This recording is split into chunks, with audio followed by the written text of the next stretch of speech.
ठाकुर जी यदि मिलने का मन बनाएंगे सबसे पहले स्वप्न में आएंगे। ठाकुर जी यदि मिलने का मन बनाएंगे तो दूसरी स्थिति क्या होगी? अनुभूति। जैसे अभी हवा स्पर्श कर रही है हमारे तन को, ऐसे कहीं ना कहीं ऐसी अनुभूति होगी कि ठाकुर जी हैं। मैं कहता हूं कथाओं में, फिर इत्र की सुगंधी आने पर यह नहीं लगेगा कि कोई फ्रेग्रेंस की दुकान पास में, यह लगेगा कि श्याम सुंदर तो नहीं घूम रहे हैं। मोर पंख देख करके ये नहीं लगेगा कि मोर होगा पास में, बल्कि ऐसी भावना आएगी कि कहीं श्याम सुंदर तो नहीं गुजर के गए। कहीं चंदन छिड़का हुआ दिख जाए तो यह भाव नहीं होगा कि किसी ने चंदन छिड़का है, बल्कि यह भाव आएगा श्री कृष्ण के चरणों में लगा हुआ कुमकुम ही तो नहीं है। ऐसी अनुभूतियां, जैसे कई बार आप बादल देखते हैं तो बादलों में आकृति दिखाई देती है, पर ठाकुर जी जिससे मिलने का मन बनाएंगे उसको पहले स्वप्न में ठाकुर जी दिखेंगे, दूसरे में ऐसे अनुभव होंगे उसको बादलों में आकृति भी ऐसी दिखेगी कि ये तो श्याम सुंदर हैं। कई बार मार्बल में सुंदर सुंदर आकृति बनी रहती, तो मार्बल में भी वो देखेगा तो इसको लगेगा नहीं श्याम सुंदर है। वो वृक्ष की आकृति देखेगा तो वहां भी श्याम सुंदर है। उसको जगह जगह अनुभूति होने लगेगी। अरे कहां तक कहें, वो मानवों को भी देखेगा ना तो मानवों में भी कहीं ना कहीं लक्षण श्याम सुंदर के दिखेंगे। कोई सामान्य तिलक लगा करके, सामान्य केवल वैष्णव भेष धारण करके भी आ जाएगा ना तो आपको लगेगा श्याम सुंदर ऐसे दिखते होंगे, ऐसी स्थिति हो जाएगी। तो प्रथम ठाकुर जी यदि मिलने का मन बनाएंगे तो स्वप्न में मिलेंगे। दूसरी बात, ठाकुर जी यदि मिलने का मन बनाएंगे तो इस प्रकार की अनुभूतियां होने लगेंगी, यत्र तत्र सर्वत्र आपको आकृतियों में भी श्री कृष्ण दिखेंगे। और तीसरा, ठाकुर जी मिलने का मन बनाएंगे तो फिर ये विचार नहीं करेंगे कि आप कहां हो, किस भाव में हो, कैसे हो, वे सन्मुख आकर के आपको प्रत्यक्ष दर्शन देंगे। स्वप्न दर्शन, अनुभूति दर्शन और प्रत्यक्ष दर्शन, ये तीन विधा है। किसी भी भक्त का चरित्र देख लो, भक्तिमती मीराबाई हो, भक्तिमती करमती बाई हो, हमारे गोस्वामी श्री गोस्वामी तुलसीदास जी हों, सूरदास जी हों, सबको पहले अनुभव ही हुआ है, अनुभूति में ही दिखा है कि ठाकुर जी हैं, फिर प्रत्यक्ष दिखे। तो श्री रूप गोस्वामी जी के चित्त में जो स्वरूप आया, उसने कहा मैं गोमा टीला में बैठा हूं, और वह गोमा टीला में जहां गैया जाकर के अपनो अनायास दुग्ध बहावे, वहीं ते मेरो स्वरूप निकालो।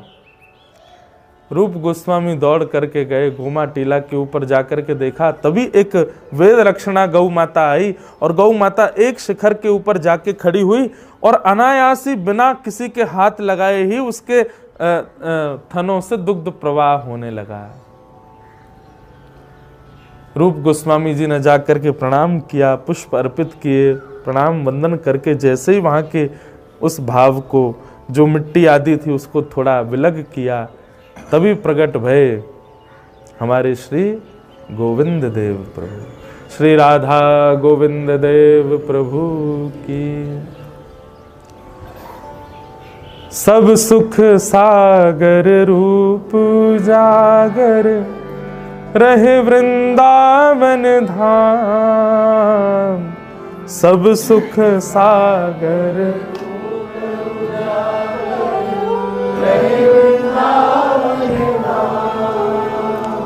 रूप गोस्वामी प्रगट कियो जहां, रूप गोस्वामी,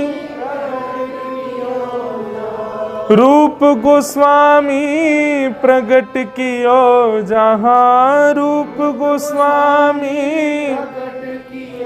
राधा गोविंद रूप निधान। वृंदावन प्यारो वृंदावन, वृंदावन मेरो, हे श्री वृंदावन प्यारो वृंदावन,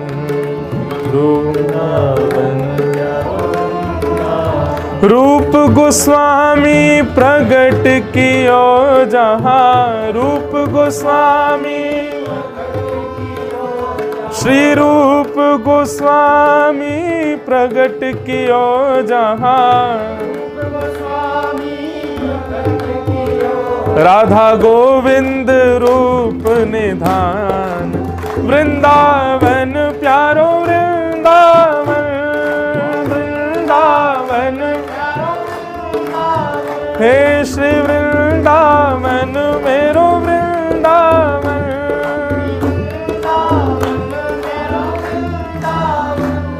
श्री राधा गोविंद देव प्रभु की। ऐसे प्रकट भय हमारे वृंदावन के प्रथम ठाकुर श्री राधा गोविंद देव। वृंदावन के अष्टदल कमल के बिल्कुल मध्य में विराजमान है श्री गोविंद देव जी। फिर कालांतर में सनातन गोस्वामी जी को लगा कि रूप को तो मिल गए गोविंद देव जी, अब हमको कैसे मिले। तब सनातन गोस्वामी जी ने श्री मदन मोहन जी को प्राप्त किया। कैसे प्राप्त किया ये कथा हम कल सुनाएंगे। और फिर मधु पंडित उनको श्री गोपीनाथ जी प्राप्त भये। और देखो कितने भाग्य की, सौभाग्य की आप लोगों की बात है कि हमारे वृंदावन के सप्त निधियों में 2 निधि तो आपके जयपुर में ही विराजते हैं, श्री राधा गोविंद देव जी और श्री गोपीनाथ जी। तो ऐसे श्री गोविंद देव जी वृंदावन में प्रकट हुए। फिर औरंगजेब ने जब आक्रमण करना प्रारंभ किया, इतना बड़ा मंदिर था गोविंद देव जी का कि ऊपर का दिया दिल्ली तक, आगरा तक दिखाई देता था। औरंगजेब ने जाकर के मंदिर ध्वस्त करने का प्रयास किया। गोविंद देव जी ने आज्ञा कर दी, बोले भैया हमको कहीं और ले चलो। तब श्री गोविंद देव जी जयपुर में पधारे। और जैसा मुझे पता चला, श्री गोविंद देव जी जयपुर आए तो सबसे पहले इसी स्थान पर विराजे जहां हम लोग बैठे। ये कनक वृंदावन, ये पुराना गोविंद देव जी मंदिर, श्री गोविंद देव जी सबसे पहले यहीं पर विराजमान भये। और यहां से फिर उसके बाद अन्य कहीं विराज के फिर सिटी पैलेस में ठाकुर जी विराजमान हुए। तो ऐसे श्री गोविंद देव जी की ये पावन भूमि है जयपुर। हम तो इसको मिनी वृंदावन ही मानते हैं। यहाँ वृंदावन जैसा ही भाव आता है। बस यहाँ की थोड़ी बहुत चीज़ों को थोड़ा नज़रअंदाज कर दिया जाए। आधुनिक है, थोड़ा राजधानी है ना जब राजस्थान की, थोड़ी आधुनिकताओं को नज़रअंदाज किया जाए। देखो ये उधर लंगूर बैठो वहाँ पे है, अभी थोड़ी देर में देखेंगे वहाँ पीछे मयूर भी मिलेंगे हैं, सामने बैठे देखो, सामने वहाँ पे मयूर बैठे। अभी तो थोड़ा पहले हम अगस्त सितंबर में करते थे कथा, तो ये हरे भरे यहाँ पर बढ़िया आनंद। देखियो भैया वो बंदर को ये मारे नहीं। तो ये देखो ऐसा ही था पुराना वृंदावन, हमारा पूर्व का वृंदावन। बिल्कुल इसीलिए मैं इसी स्थान पर ही कथा करता हूँ, क्योंकि मुझे स्थान की जो दर्शन है ना, मुझे ऐसा लगता है मैं 5000 वर्ष पूर्व के वृंदावन में पहुंच गया हूं। ऐसा ही वृंदावन। तो ऐसे श्री हमारे राधा गोविंद देव प्रभु, उनको हम बारंबार प्रणाम करते हैं। और अब आज से प्रारंभ करते हैं। श्रीमद् भागवत में 7 गीत हैं बंधु, 7 गीत हैं। उन 7 गीतों में 4 गीत गोपियों के द्वारा गाए गए हैं। और चारों गीतों में सबसे पहला गीत जो गोपियों ने गाया, उस गीत का नाम है वेणु गीत। मुझे सबसे प्रिय गीत लगता है श्रीमद् भागवत में वेणु गीत। बहुत बार मन बदला कि कोई और विषय ले लूं, किसी और भाव पे करूं। किसी का भाव आया कि आप अष्ट सखाओं पे ही बोलो महाराज जी, किसी का भाव आया कि आप सप्त निधियों का भाव रखो, किसी का भाव अन्य अन्य आए, लेकिन पता नहीं आ रहा था कि वेणु गीत ही कहूंगा। मैंने वेणु गीत रखा था, उसके बाद आज तक प्रयास, अब यहां जयपुर में प्रयास कर रहे हैं। अच्छा, वेणु गीत क्यों कह रहे हैं, उसके पीछे कारण क्या है? ठाकुर जी के सबसे ज्यादा श्री कृष्ण के जितने भी स्वरूप हैं, उनमें कई बार श्रृंगारों में मोर पंख और मोर मुकुट का अवकाश हो सकता है। अवकाश का मतलब कई बार मोर पीछ नहीं भी धराते हैं श्रृंगार में, कई बार पीतांबरी का अवकाश हो सकता है, कई बार ठाकुर जी के श्रृंगार में काली कमली को अवकाश है सके। कई बार ठाकुर जी के श्रृंगार में मालान को अवकाश है सके, लेकिन अनादिकाल से आज तक और अनादिकाल तक ठाकुर जी के श्रृंगार में वेणु का कभी अवकाश नहीं होता। वेणु को त्याग ना करें। तो इसलिए हमने वेणु गीत सुना कि भैया वो वेणु इतनी प्रिय है ठाकुर जी को, वह वेणु से हम ऐसो कहा सीखें कि हमको भी ठाकुर जी वेणु की तरह रख लें, कभी हमारा त्याग ना करें। ये वंशी बंधुओं, कहीं इनको शिव जी का स्वरूप माना गया, कहीं टीकाकार इनको महादेव का रूप मानते हैं, कहीं पर इनको हनुमान जी का रूप मानते हैं। ऐसी वेणु। तो वेणु गीत का थोड़ा सा प्रारंभ स्थिति में आपको बता दूं। वेणु गीत का रूप क्या है? ठाकुर जी गैया चराने जाते हैं वन में, और जैसे ही ठाकुर जी वन में जाते हैं, वन में जाकर के वेणुनाद करते हैं, उनकी वेणु को घर बैठी हुई गोपियां सुनती हैं। और जब घर बैठकर के गोपियां सुनती हैं तो गोपियों के नेत्र बंद हो जाते हैं, और किलोमीटरों दूर वन में ठाकुर जी जो लीला कर रहे हैं वो वेणु की ध्वनि से गोपियों को घर बैठे बैठे दिखने लग जाता है। उसको वेणु गीत। वेणु गीत एक प्रकार से आज की भाषा में कहें तो लाइव टेलीकास्ट ठाकुर जी का। वेणु के स्वर को सुनकर के गोपियों को प्रत्येक, और एक और बात, हर गोपी को वेणु सुनाई दे रही है, और लेकिन हर गोपी को अलग अलग रूप दिख रहा है। कैसे कैसे रूप ठाकुर जी के दिख रहे हैं, उसी का वर्णन जहां किया गया उसका नाम है वेणु गीत। आज तो प्रारंभ है, आवाज भी थोड़ी कम आ रही है, इसलिए मैं केवल प्रारंभिक भूमिका, लेकिन ये प्रारंभिक भूमिका ही सबसे ज्यादा जरूरी है। इसी कोई नई भाव से सुना होगा तो पूरे वेणु गीत में सुख नहीं मिलेगा, इसलिए थोड़ा ध्यान से सुनिएगा। वेणु गीत। तो वेणु गीत, जब ठाकुर जी वेणु वादन करते हैं, गोपियों को ठाकुर जी के रूप का दर्शन होता है। ये पूरा वेणु गीत है। अब वेणु गीत का प्रारंभ कर रहे हैं। बंधु, आप थोड़ी देर के लिए भूल जाओ, आप सब जयपुर में हैं। थोड़ी देर के लिए भूल जाइए कि आपको नाम कहा है, ऊपर से हवा लग रही है, वर्षा गिर रही है, आवाज कमारी, सब भूल जाओ।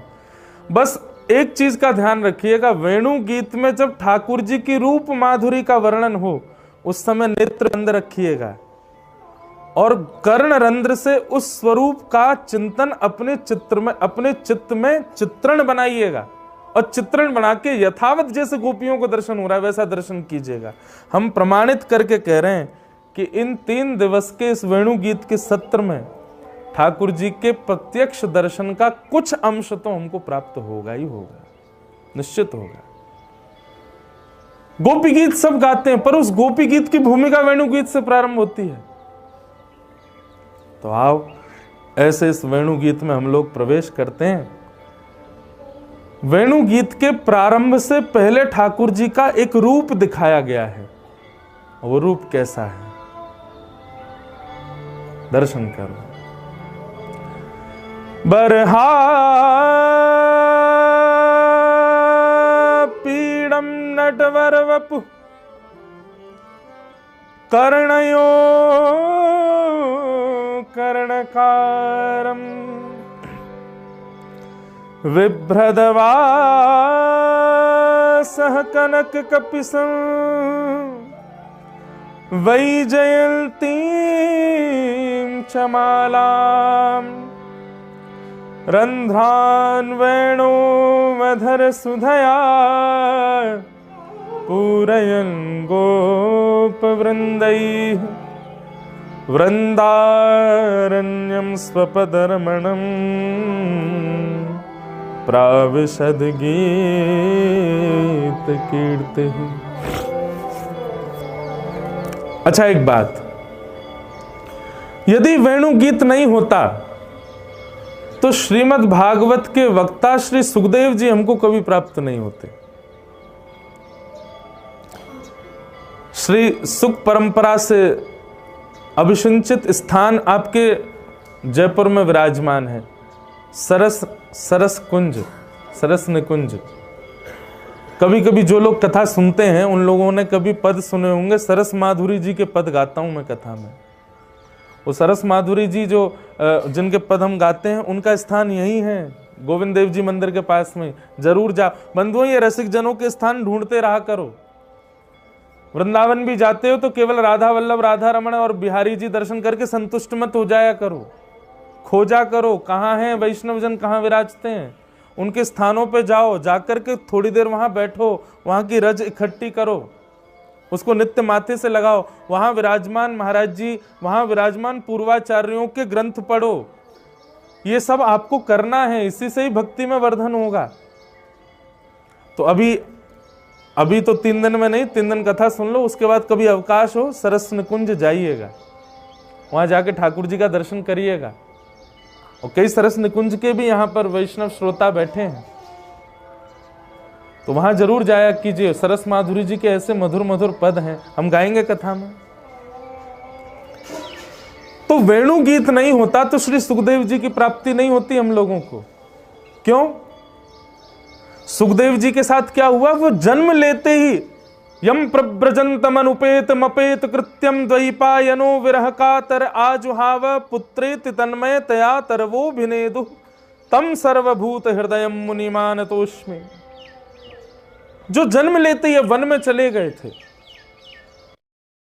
ध्यान में गए थे, निर्गुण निराकार ब्रह्म के ध्यान में गए थे, लेकिन वेदव्यास जी महाराज ने जब भागवत की रचना की तो भागवत की रचना करके उन्होंने अपने शिष्यों को बुलाया और बुला करके कहा कि घर घर में जन जन में भागवत जी को पहुंचाने के लिए एक युवा श्रेष्ठ वक्ता की आवश्यकता है, और वो गुण मेरे पुत्र सुखदेव में है। पर सुखदेव को बुलाया कैसे जाए? तब वेणु गीत का ये जो श्लोक है, ये श्लोक वेदव्यास जी ने छोटे छोटे बच्चों को याद करा दिया और कहा कि तुम पहाड़ों पर जाकर के इसका आर्तनाद करना, इसका उच्च स्वर में वाचन करना। यदि स्वर सुनकर के कोई बालक कहे कि मुझको ये रूप जिनका तुम बता रहे हो इनका पूर्ण दर्शन कराओ, तो उस बालक को लेकर के मेरे पास आ जाना। तब वो छोटे छोटे बालक हिमालय पर गए और हिमालय पर जाकर के इस श्लोक का वाचन किया। बरहा पीड़म नटवर वपुः कर्णयो कर्णकारम। अब ठाकुर जी की छवि बनाना, कैसे हैं ठाकुर जी, वर्णन कर रहे हैं। वरहा पीड़म, ठाकुर जी ने टेढ़ा मुकुट पहना हुआ है। अच्छा, मैं कथा में बताता हूं ठाकुर जी टेढ़ा मुकुट क्यों पहनते हैं। हमारे गोविंद देव जी, राधा रमण जी, राधा वल्लभ जी ये टेढ़ो मुकुट का क्यों पहने? एक श्री स्वामी हरदास जी का पद है, यदि अभी मिल जाए तो मैं सुनाऊं। स्वामी जी के पद थोड़े से गाने में ना कठिन होते हैं, पर होते बड़े बढ़िया।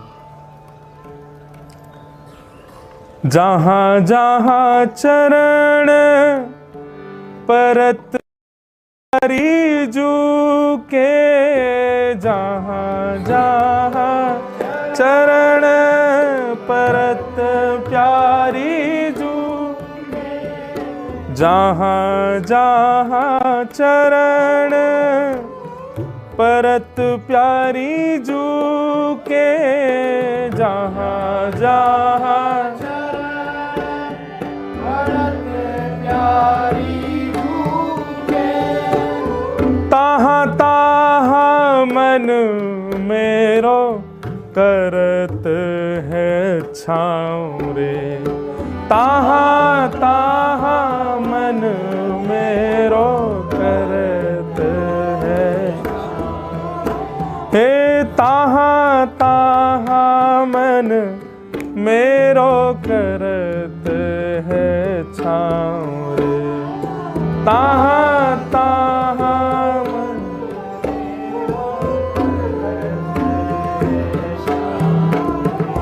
ठाकुर जी क्या कह रहे हैं? बोले भैया श्री जी की सेवा में आपको जो दिख रहा है, बहुत ध्यान से सुनना। ये देखो अंतरंग, आप में से एक बात पहले ही कर दूं, ये 3 दिन का जो सत्र होने वाला है ना, ये बिल्कुल निकुंज लीलाओं का होने वाला है। इसलिए यदि कोई ये सोच के आ रहा हो कि ज्ञान वैराग्य की चर्चा होगी तो भैया क्षमा करियो, बाकी लइया बड़ी बड़ी कथाएं हैं।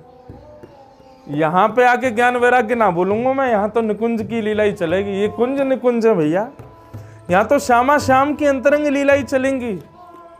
तो जो रस में भीगे भय गुल्ला हैं, आप सब लोग गुल्ला हो, जो रस में भीगो भयो होगो वही रसगुल्ला बनेगो, वही को भोग लगाएंगे ठाकुर जी। जहां जहां चरण प्यारी, जहां जहां चरण परत प्यारी जूके, तहां तहां मन मेरो करत है छाओ। तो ठाकुर जी मुकुट ऐसा क्यों पहने? ये जादना मुकुट पहने ना, वादना समझियो छतरी पहन के आए हैं, और काय के लिए? किशोरी जी के चरणन के ऊपर छांव करवे के लिए। कहीं ये उष्ण सूर्य को ताप श्री जी के चरणन को कष्ट नहीं दे। बंधुओं, निकुंज लीला में वर्णन आता है कि एक बार ललिता विशाखा दोनों सेवा कर रही और स्वामिनी जी अष्टदल कमल के ऊपर पौड़ी हुई हैं। इतने में ठाकुर जी आ गए, और जैसे ही ठाकुर जी आए तो ललिता जी बोली, कहा है आवाज करते आ रहे हो, नूपुरन्ने बजाते आ रहे हो, श्री जी उठ जाएंगी हमारी। तो ठाकुर जी अचक अचक के धीरे, अचक अचक समझते हैं, अचक मतलब धीरे धीरे चल के आने लगे।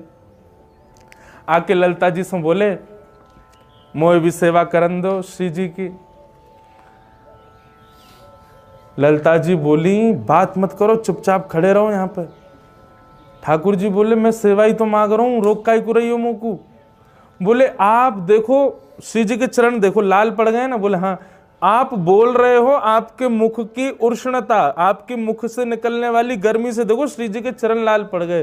तो लाल जी अपना सिर पकड़ के बैठ गए, मैं इतनी दूर से बोल रहा हूं, मेरे मुख की उष्णता श्री जी के चरणन को लग रही है, ऐसी श्री जी के मैं चरण कैसे दबाऊंगा? ठाकुर जी बोले, मेरे हाथ तो बड़े कठोर हैं, मैं तो सेवा ना कर सकूं। ललिता बोली कि विचार करो, यदि सेवा करनी हो तो ऐसे करियो कि हमारी श्री जी की कोमल अंग को शोभ नहीं हो। तो वहां भी एक पद आता, मैं पद ढूंढवे जाऊंगा तो आधा घंटा लगेगा, हमारे केवल भावी सुना रहा हूं।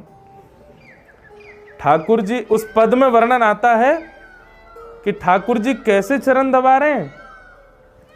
देखो ये लीला, ये सुख कहाँ बड़ी बड़ी कथान में मिला है? पंडाल की कथान में मिला है? ये केवल यहीं मिला है। बोलो राधा गोविंद देव प्रभु की। ऐसा लग रहा हो कि यहीं श्यामा श्याम लीला कर रहे होंगे। देखो देखियो, 3 दिना में ध्यान रखियो, पीछे कहीं दिखे पीताम्बरी सी नेक झलक सी दिख जाएगी पीछे, यहीं डोल रहे होंगे ठाकुर जी। तो पद का भाव क्या है कि ठाकुर जी मन में विचार करें, मैं कैसे सेवा करूं माड़। सो ठाकुर जी अपने एक एक अंग को स्पर्श करके देखें। सब जगह ठाकुर जी को अपनी हड्डी को स्पर्श है जाए। ठाकुर जी के ना ये तो कठोर है, ये वो कठोर है, क्या करें? सब जगह स्पर्श करते करते ठाकुर जी ने यहां छुओ। सोई गदमदरा से गाल ठाकुर जी के। ठाकुर जी बोले, हाँ जे कोमल है। सो श्री जी के चरणन को ठाकुर जी अपने गाल से दबा रहे हैं। ऐसा भाव हमारी निकुंज लीला में भाव वर्णन करें। ऐसा प्रत्यक्ष नहीं लिखा पद में कि ठाकुर जी गाल से चरण दबा रहे हैं। भाव ऐसा है कि श्री जी की ठोड़ी, श्री जी की एड़ी ठाकुर जी की ठोड़ी को स्पर्श कर रही है, और श्री जी को जो अंगूठा वो ठाकुर जी के माथे को स्पर्श कर रहा है। ऐसे ठाकुर जी सेवा कर रहे हैं। तो कैसे कर रहे हैं? ऐसे दबा रहे हैं, अपने गालन से दबा रहे हैं। एक कहीं कथा थी मेरी, वहां एक लाली, वहां ने ये चित्र भी बनाया, मेरे पास रखो घर में आज भी। उसने ऐसा चित्र बनाया कि अष्टदल कमल पे श्री जी पौड़ी हैं, ललिता विशाखा चवर लेक खड़ी हैं, और ठाकुर जी अपने गालन से ऐसे चरण दबा रहे हैं श्री जी के। तो भैया ये तो मुकुट यही मारे पहने कि श्री जी के चरणन में छांव बनी रहे।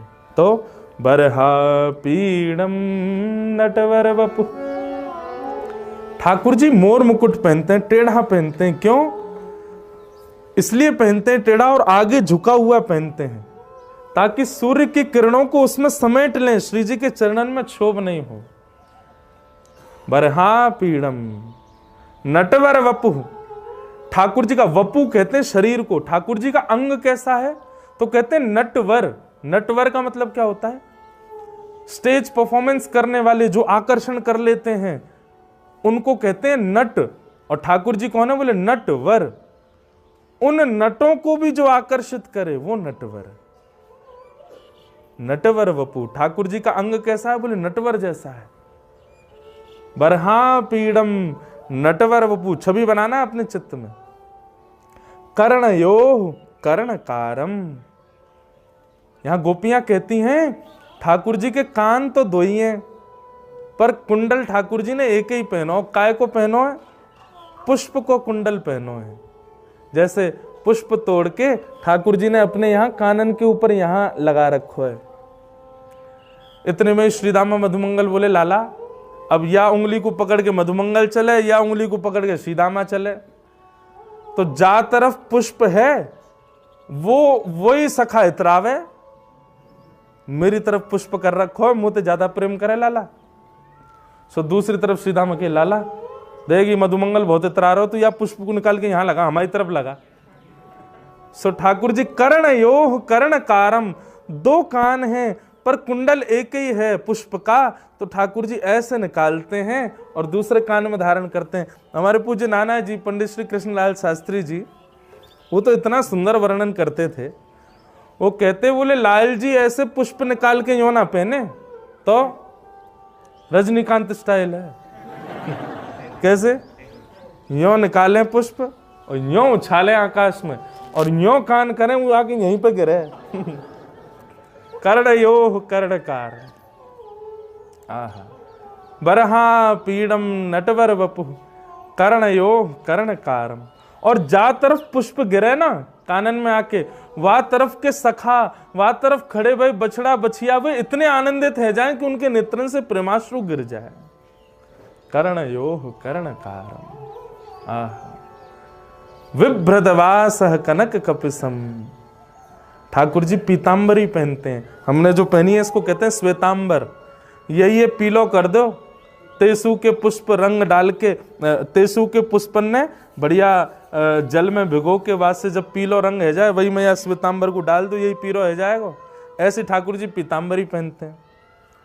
विभ्रदवासः कनक कपिसम वही जयंतीम च मालाम, सुंदर ठाकुर जी ने वैजंती माला पहनी है। और रंध्रान वेणु अधर सुधया, अपने अधर पर ठाकुर जी वेणु नाद करते हुए चल रहे हैं।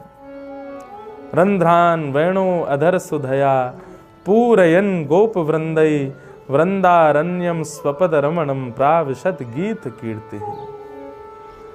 गोपियां इस रूप का दर्शन करती हैं और इस रूप का दर्शन करते करते करते करते भाव विह्वल हो जाती हैं और यहीं से प्रारंभ होता है वेणु गीत।